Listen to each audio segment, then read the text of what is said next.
MCQ है, if beet is written as GIDV, how is soup written.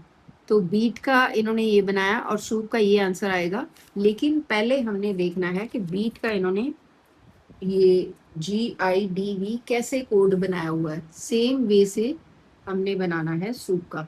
तो पहले इस तरह से लिख लो BEAT, और इसका आंसर जो है वो भी लिख लो इस तरफ। और फिर देखो इसका कनेक्शन क्या है, इसका किस तरह से इन्होंने कोड ढूंढा हुआ है।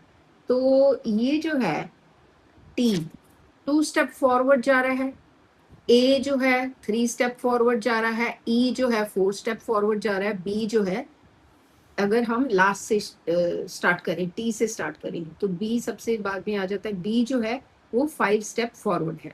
ठीक है, मैं एक बार फिर बता देती हूँ। बीट को अगर हम इस तरह से देखेंगे, T जो है, ठीक है, T का आ गया ना V, ठीक है, STUV, ठीक है, तो ये U छोड़ के V आ गया, तो ये 2 स्टेप फॉरवर्ड है। ठीक है, तो उसके बाद A का देखा D, A का D के साथ देखो कनेक्शन, तो ये 3 स्टेप फॉरवर्ड है। ठीक है, अगर 2 इन बिटवीन आते हैं तो 3 स्टेप फॉरवर्ड बोला जाता है। तो ठीक है, ABCD, तो यहाँ पे फिर E देख ला, E देखा, E का कनेक्शन जो I के साथ क्या है, EFGH, तो ये 4 स्टेप फॉरवर्ड है। उसके बाद ये B का देखा तो ये G आता है, तो ये CDEF, इस तरह से भी आप इसका बना सकते हो।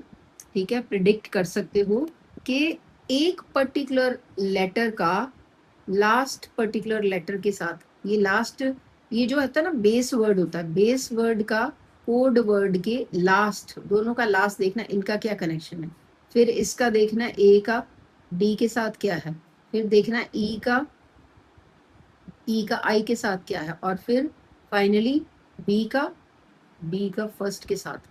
बेस वर्ड के फर्स्ट लेटर का कोड वर्ड के फर्स्ट लेटर का क्या कनेक्शन है। तो हमने ये देख लिया इस तरह से।